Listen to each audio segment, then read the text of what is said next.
Ya, eee, sebentar saya tadi mencatat beberapa hal. Jadi Bang Garni, saya mau angkat nih permainan, tidak hanya level putusan MK, level undang-undang dan perpol, tapi level konstitusi. Jadi menurut saya begini, kita harus membedakan antara hukum yang berlaku sekarang dengan hukum yang barangkali kita harapkan ke depan. Jadi ius constitutum dengan ius constituendum. Nah, konstitutumnya adalah kalau kita baca pasal 30 Undang-Undang Dasar 1945, memang TNI dan Polri itu disejajarkan dalam dua fungsi utama, yaitu pertahanan dan keamanan.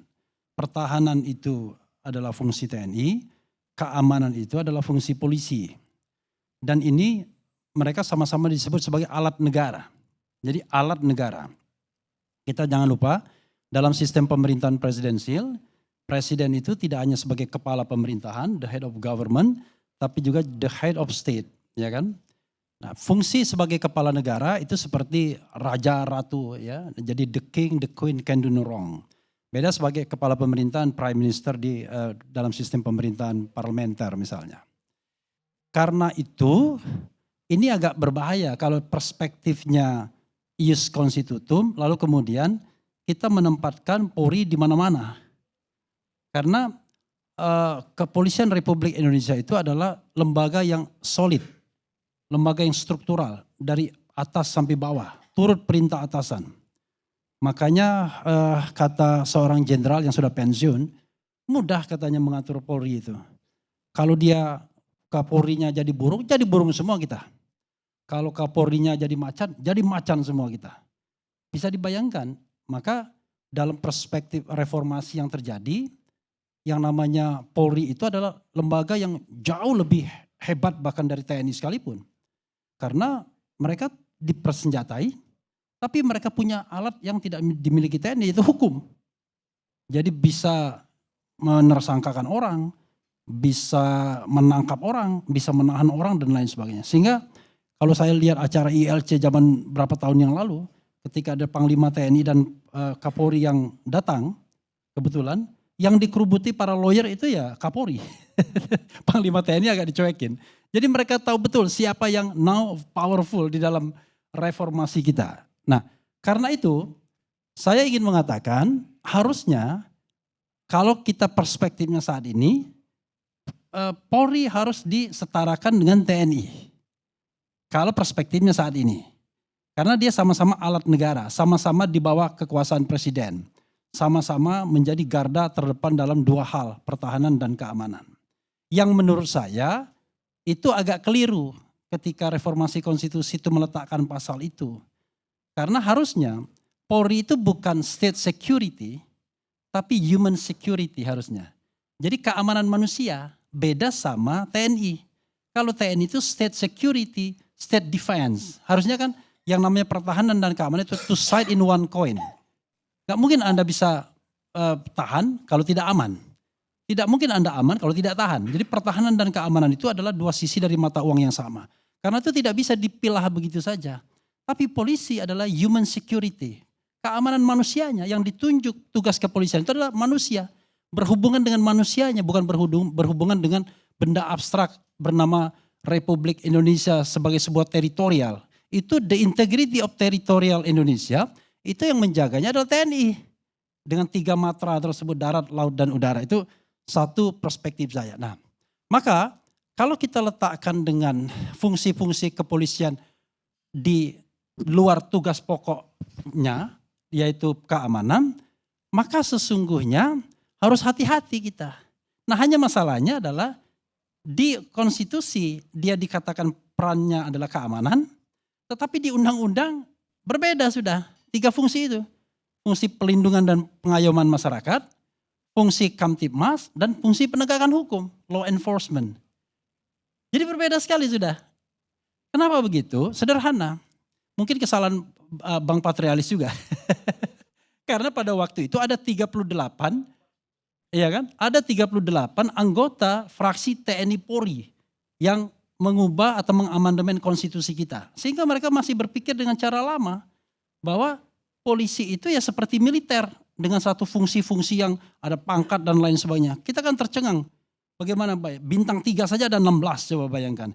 Bandingkan dengan TNI yang memang betul-betul alat persenjataan, alat negara untuk bertempur. Kan jenderalnya memang banyak. Coba jenderal bintang 3-nya berapa dihitung, jenderal bintang 1-nya berapa dibandingkan Polri. Nah makanya kemudian ke depan menurut saya seiring dengan yang namanya reformasi Polri, penting kita menegakkan yang namanya polisi itu dalam fungsi-fungsi yang sipil sifatnya. Kalau dia sudah civilian supremacy, maka kita boleh meletakkan polisi di mana-mana. Tetapi jangan fungsi sekarang. Fungsi komando, fungsi satu teritorial dari Sabang sampai Merauke 1. Itu yang kemudian mencampur adukan gaya militeristik yang komando dengan birokrasi yang harusnya luas, yang tidak militeristik, melayani dan lain sebagainya. Nah ini kan PR besar kita yang harusnya diselesaikan oleh tim reformasi itu. Itu satu ya. Dan mudah-mudahan Pak Jimli menangkap ini, bahwa ini adalah PR besar yang harus diselesaikan. Nanti apa? Apakah kemudian kita akan memisahkan fungsi penegakan hukum sendiri, misalnya digabungkan dengan kejaksaan misalnya. Kemudian fungsi keamanan dalam negeri digabungkan dengan Kementerian Dalam Negeri, kemudian fungsi-fungsi lainnya dilekatkan kepada pemerintahan di daerah sebagai bagian dari desentralisasi politik. Itu soal yang barangkali harus didiskusikan oleh tim reformasi Polri. Ya. Nah yang kedua, yang keberapa pokoknya? Yang ketiga, saya kaitkan dengan Perpol dan putusan MK. Ya. Begini, kita harus letakkan dulu putusan MK itu derajatnya di mana. Ini yang kadang-kadang orang lupa.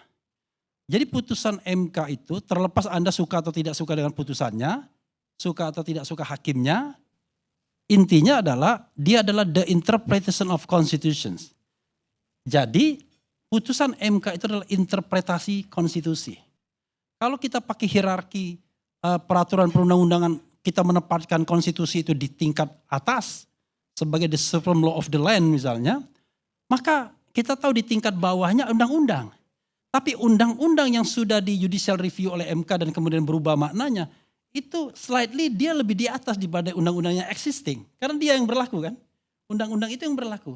Makanya kata Pak Jimli, membaca undang-undang Polri nomor 2 itu tidak bisa lagi.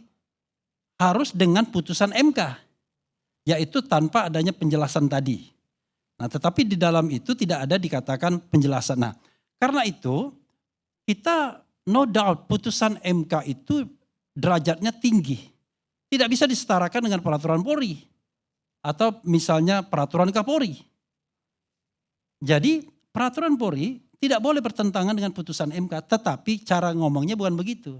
Tetap saja tidak boleh bertentangan dengan undang-undang yang menjadi mandatnya. Tapi undang-undang itu cara membacanya plus putusan MK kan begitu. Jadi kita nggak bisa diametralnya ke samping. Diametral tetap, hierarkinya tetap ke atas. Nah sekarang masalahnya adalah itu kan sebenarnya penyelundupan hukum, penyelundupan pasal. Ini pasti orang yang membuat pasal ini orang yang punya agenda. Kan pintar sekali dia mengatakan bahwa yang namanya polisi itu boleh menduduki jabatan di luar yang tidak ada sangkut pautnya dengan fungsi kepolisian asal 2 hal, yaitu pensiun dan kemudian mengundurkan diri atau pensiun, kan begitu. Tiba-tiba ada frasa yang mengatakan atau tidak berdasarkan penugasan oleh Kapolri. Kan aneh. Itu dicoret. Ya sebelum dicoret, maka kemudian imajinasi orang yang memasukkan keterangan itu atau pasal itu adalah berarti sepanjang ditugaskan oleh Kapolri boleh. Kan itu kan tafsir a contrario-nya kan. Karena sepanjang ditugaskan oleh Kapolri boleh, maka berseliweranlah. Polri tinggal menugaskan berdasarkan permintaan. Legitimasinya adalah penjelasan pasal itu. Tidak berdasarkan keputusan. Karena itu kalau berdasarkan penugasan Polri boleh. Kan begitu. Yang tidak boleh kalau tidak ada penugasan. Kan begitu cara membacanya. Nah inilah Bang Karni yang kemudian pasal itu mewadahi praktik-praktik yang terjadi selama ini. Maka banyak sekali polisi-polisi aktif kemudian menjabat di jabatan-jabatan yang not necessary sebenarnya. seperti sekjen dan dirjen misalnya. Di Kementerian Dalam Negeri misalnya. Karena kebetulan Menteri Dalam Negerinya dari unsur kepolisian, banyak pejabatnya.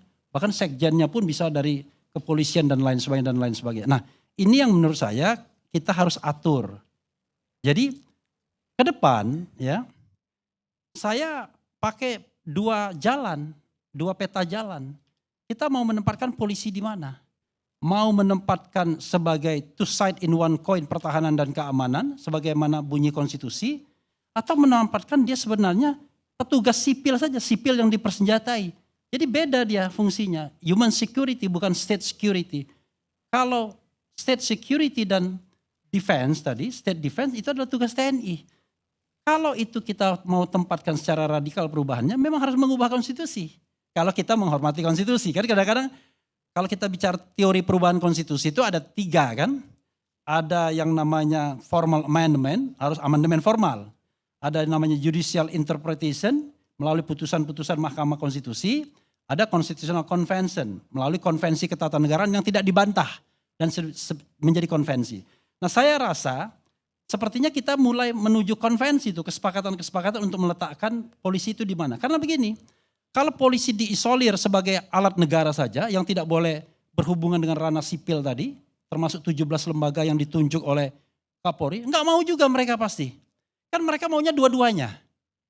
Secara struktural mereka pengen menjadi institusi yang besar dari Sabang sampai Merauke dengan struktur komandonya, dengan persenjataan canggihnya, dengan kemampuan hukum yang bisa menangkap orang, bisa menersangkakan orang, kan itu, bisa mengkriminalkan orang juga.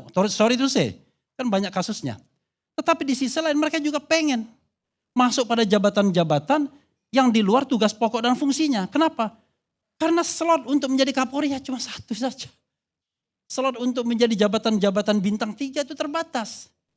Ada 15 ya kalau nggak salah di bintang 3 yang di luar struktur sekarang ini misalnya.